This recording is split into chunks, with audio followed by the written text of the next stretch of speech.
2.5 out of 5.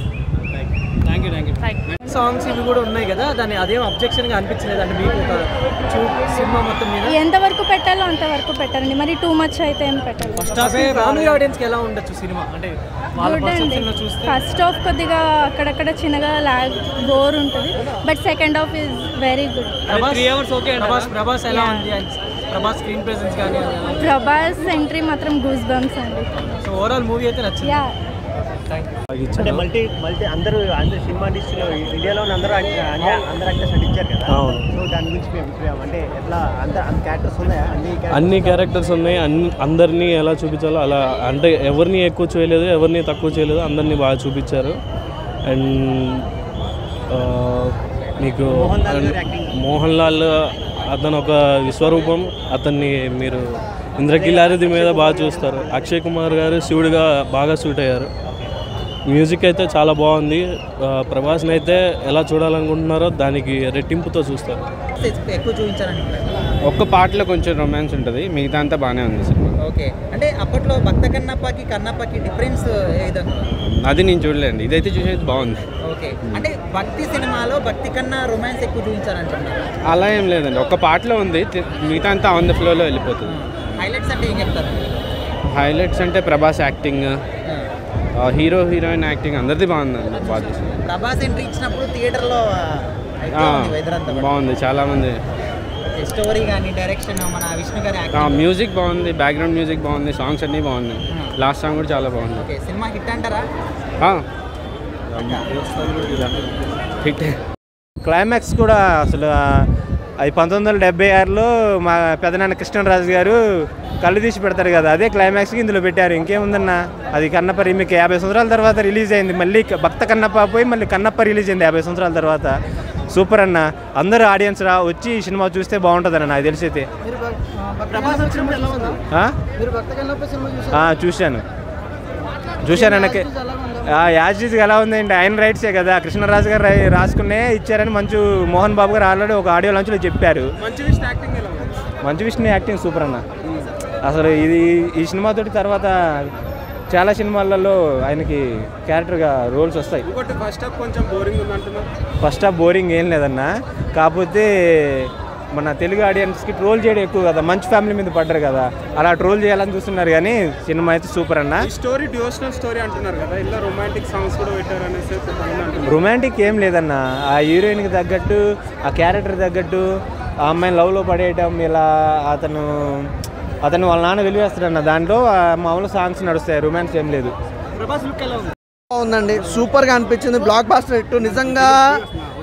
ఒకటి మాట చెప్పుకోవాలి, మంచు విష్ణు అన్న గురించి చెప్పాలి. యాక్టింగ్ అయితే చాలా రోజుల తర్వాత వచ్చిన కంబ్యాక్ మూవీ కాబట్టి మామూలు లేదు. కల్టు బొమ్మంటారు, కల్టు చూపించాడు. అసలు బ్యాక్గ్రౌండ్ మ్యూజిక్ కానీ, ఆర్ఆర్ కానీ, ప్రొడక్షన్ వాల్యూస్ కానీ అసలు ఎలాగున్నాయంటే అన్న, అసలు ఎవరు ఎక్స్పెక్ట్ చేసిన దానికంటే 10 ఇంతలు ఎక్కువగా ఉంది సినిమా. అలాగే యాక్టింగ్ పరంగా చూసుకుంటే మోహన్ బాబు గారి యాక్టింగ్ ఎలా ఉందంటే సినిమా మొత్తంలో ఇంకో లెవెల్ తీసుకెళ్ళి టర్నింగ్ పాయింట్ అనేది మోహన్ బాబు గారి నుంచి వస్తుంది. అలాగే నిజంగా మంచు విష్ణు అన్న గురించి ఒకటే మాట చెప్పాలి, సినిమా కల్టు బొమ్మ చూపించాడు. అలాగే నిజంగా ఫ్యాన్స్కి మాత్రం పండుగ అనుకోవచ్చు. చాలా రోజుల తర్వాత ఒక మంచి సినిమాగా అనుకోవచ్చు, కానీ బ్లాక్ బాస్టర్ హిట్ ఇచ్చాడు. రివ్యూ కాదండి, బ్లాక్ బాస్టర్ హిట్టింగ్, అందులో ఎలాంటి డౌట్ లేదు. లేదండి, అంటే ఒక పాయింట్ అయితే మాట్లాడుకోవాలి. ఈ సినిమాకి నిజంగా ప్రభాస్ అన్న క్యారెక్టర్ అయితే చాలా ఇంపార్టెంట్. నిజంగా అదే క్యారెక్టర్ నిజంగా మంచు విష్ణు అన్న సెలెక్ట్ చేసుకొని ప్రభాస్ గారు యాక్ట్ చేయడం ఈ సినిమాకి ఇంకో లెవెల్ అనుకోవచ్చు. ఇంటర్వెల్ బిఫోర్ అంతా ఒక లెవెల్ అయితే ఆఫ్టర్ ఇంటర్వెల్ తర్వాత ఉంటుంది. ప్రభాస్ అన్న ఎంట్రీ నుంచి సినిమా స్టార్ట్ అవుతుంది భయ్యా, క్లైమాక్స్ వరకు అసలు ఆగేదే లేదు. రొమాన్స్ ఏం లేదంటే ఇదే కాంట్రవర్సీ వద్దు, మీకు దండం పెడతా. మీరు ఎంత కాంట్రవర్సీ చేసుకున్నా ఏది చేసుకున్నా బొమ్మ బ్లాక్ బాస్టర్ హిట్, అందులో ఎలాంటి డౌట్ లేదు. ఒక్కొక్క డైలాగ్ కానీ, యాక్షన్ మూమెంట్లు కానీ, ఫైట్స్ కానీ, సాంగ్స్ కానీ, ఎలివేషన్స్ కానీ, అసలు ఆ లొకేషన్స్ కానీ భారీ ఎత్తున ఉన్నాయి. అసలు కన్నప్ప మూవీ ఏంటంటే అన్న, నేను ప్రభాస్ గారు వచ్చిన 20 నిమిషాలు మాత్రమే అరిచాను, మిగతాదంతా నవ్వుకుంటూ జోకులు వేసుకుంటూ ఉన్నాను. ఎందుకంటే థియేటర్ అంతా నేను థియేటర్కి వెళ్ళట్లేదు, ఏదో ట్రోలింగ్ ఆఫీస్కి వెళ్ళినట్టు ఉంది, అంత అలా ఉంది అక్కడ పై లోపల. ఆయన యాక్టింగ్ ఏంటి, ఆయన స్కిల్స్ ఏంటి, ఏదో బాలీవుడ్ నుంచి డైరెక్టర్ని తెచ్చుకున్నారు, కానీ ఏదో వాళ్ళకి నచ్చినట్టు తీసుకున్నారు. ఫస్ట్ హాఫ్ అంతా కూడా కేవలం ఫస్ట్ హాఫ్ అంతా గెంటేది మాత్రం ఓన్లీ బీజిఎం సాంగ్స్ వల్ల వెళ్ళిపోతుంటుంది. ఈయన క్లోజప్ షాట్లు కానీ, నేను జంప్స్ హై జంప్స్ కానీ అన్నీ కూడా ఎడిటింగ్ బాగాలేదు, సినిమాలో విజువల్ ఎఫెక్ట్స్ బాగాలేదు. ఒక హీరో తండ్రి చనిపోయి ఒక సన్నివేశం ఉంటుంది, అందులో ఒక పెద్ద విలన్ కానీ చూపిస్తారు, అంటే కాలికి వెళ్ళండి విలన్ కానీ చూపిస్తారు, ఓ 1,00,000 మంది సైన్యం చూపిస్తారు. ఆ ఫైట్ జరిగినప్పుడు జరుగుతుంది, అయిపోతుంది. ఈ అమ్మ అంత బడ్జెట్ లేనప్పుడు ఎందుకు అంతలా చేసుకోవడం, నాకైతే అప్పుడు అయిపోయింది అనిపిస్తుంది ఫైట్. నేను వరకు చూసుకుంటే అన్న మంచు విష్ణు గారు కావాలని చేసుకున్న సినిమా లాగా అనిపించింది. బట్ ఇంకా ఆ ప్లేస్లో మంచు విష్ణు గారిని తీసేసి ఆయన కొద్దిగా ఇంకో బడ్జెట్ ఎక్స్ట్రా పెట్టుకుని ఇంకా వర్క్ చేస్తుంటే ఒక ఇండస్ట్రీ ఇట్టిగా నిలబడుతున్నాం. కేవలం ఆయన యాక్టింగ్ వల్ల పెద్ద మైనస్ సినిమా కూడా. లాస్ట్ ప్రభాస్ గారు వచ్చిన 20 నిమిషాలు అయితే ఏమున్నాయి లుక్స్, ఏమున్నాయి 20 నిమిషాలు. ఇంకా సీన్స్ కావచ్చు, ఆ ప్రభాస్ ఉన్న ప్రతి ఫ్రేమ్లను కూడా ఆ సీన్ చాలా అంటే చాలా బాగా ఎలివేట్ అవుతుంది. ఆ మోహన్ బాబు గారి మధ్య, విష్ణు గారి మధ్య, ప్రభాస్ గారి మధ్య సీన్స్ అయితే నెక్స్ట్ లెవెల్లో ఉంటుంది అనమాట. లాస్ట్ 20 నిమిషాలు మాత్రమే సినిమా బాగుందన్న. లాస్ట్ 40 నిమిషాలు, ఒక 2 నిమిషాలు మంచు విష్ణు, ఓ 2 నిమిషాలు ప్రభాస్, ఆ కన్నప్పగా మారిన 20 నిమిషాలు అయితే బాగుంది. ఓవరాల్గా సినిమా చూసండి, ఎవరైతే వస్తారో వాళ్ళకి మాత్రం సెకండ్ హాఫ్ మాత్రమే బాగుంది, ఫస్ట్ హాఫ్ అంతా బోరింగ్. ఓవరాల్గా సినిమా అయితే ఒక యావరేజ్ అని అంతే. చెప్పుకోవాలంటే చెప్పుకోవాలా వద్దా? యావరేజ్ ఉంది.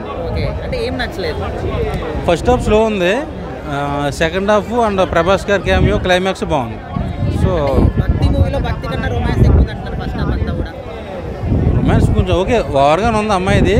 సో నాకు అది సబ్జెక్ట్ పరంగా వచ్చా, పాత కన్నప్పకి దీనికి కొన్ని చేంజెస్ చేశారు. సో నాకైతే యావరేజ్గా ఉంది. ఓకే, మరి ప్రభాస్ గారి క్యారెక్టర్ ఎంట్రీ ఇచ్చినప్పుడు అందరూ కూడా ఎంజాయ్ చేస్తారంటున్నారు. ప్రభాస్ గారి క్యామియో హైలైట్, సినిమాకే హైలైట్. సో ఆయన లేకపోతే సినిమానే లేదు. మరి అక్షయ్ కుమార్ గారు కావచ్చు, కాజల్ అగర్వాల్, మోహన్ లాల్ వీళ్ళంతా క్యారెక్టర్ లేదు ఉన్నారు కానీ నాకు అంత ఏం కనిపించలా. విష్ణు గారు యాక్టింగ్ పరంగా బాగా చేశారు. సో ఫస్ట్ హాఫ్ కొంచెం ఇంకా బాగా డిజైన్ చేసుకుంటే ఇంకా బాగుండేది. సో హిట్ అంటారా? యావరేజ్. ప్రభాస్ గారిని ఇంకా బాగా వాడుకుని ఉండాల్సిందని నాకు అనిపించింది. సో జెన్యున్గా చెప్పుకోవాలి కాబట్టి నాకు యావరేజ్గా ఉంది. సినిమా చాలా బాగుంది. అంటే కొత్త ఒక స్టోరీని అందరికీ కూడా, ఆడియన్స్ అందరికీ కూడా ఒక కాళహస్తి గురించి చెప్పారనమాట విష్ణు గారు. సో చాలా రీసెర్చ్ చేశారు సినిమాని. అంటే మనకి కృష్ణరాజు గారు కన్నప్ప ఒక వెర్షన్ అయితే పాత, అంటే ఒక 20 సంవత్సరాలు ఏందో ఎన్ని సంవత్సరాలు ఏందో తెలియదు, కానీ ఇది కొంచెం ఇప్పుడున్న టెక్నాలజీ న్యూజిలాండ్లో తీశారు కాబట్టి అసలు ఏంటి అని చూస్తే లాస్ట్ 40 నిమిషాలు ప్రభాస్ గారు కథకు న్యాయం చేశారా విష్ణు? అంటే ఆల్రెడీ ఉన్న కథే కొంచెం కొత్తగా మార్పులు చేర్పులు చేశారు. ఇప్పుడు ఆ సినిమాలో ఒక కన్ను ఇస్తారు శివుడికి, ఈ సినిమాలో 2 కళ్ళు ఇచ్చేస్తారు. 3వ కన్ను అడగద్దు అంటారు, ఎందుకంటే నాకు 3 కళ్ళు లేవని. సో కొన్ని మార్పులు చేశారు. అంటే మనం భక్తితో, నిజమైన విశ్వాసంతో దేవుని ప్రేమిస్తే నోట్లోంచి నీళ్లు అభిషేకం చేయొచ్చు, మాంసాహారం నాన్ వెజ్ నైవేద్యం పెట్టచ్చు అని చెప్పి ఒక కొత్తగా, నాకు భక్తి కావాలి కానీ రూల్స్ అండ్ రెగ్యులేషన్స్ కాదు అని చెప్పి ఒక కొత్త ఇదిగా వరవడిని చూపించారనమాట. చెప్పాలంటే కాళహస్తిలో ఇంత స్టోరీ ఉంది, నిన్ను కన్నప్పని దర్శించుకున్నాకే నన్ను దర్శనం చేసుకోవాలి, ఇవన్నీ కొన్ని కొత్తగా చూపించారు. సో అదే ప్యాటర్న్లో వెళ్ళిపోతే బోర్ కొడుతుంది కాబట్టి మధ్యలో కొంచెం మాస్, కొంచెం యాక్షన్, ఇవన్నీ కూడా ఫైట్ సీన్లు అన్నీ యాడ్ చేశారనమాట.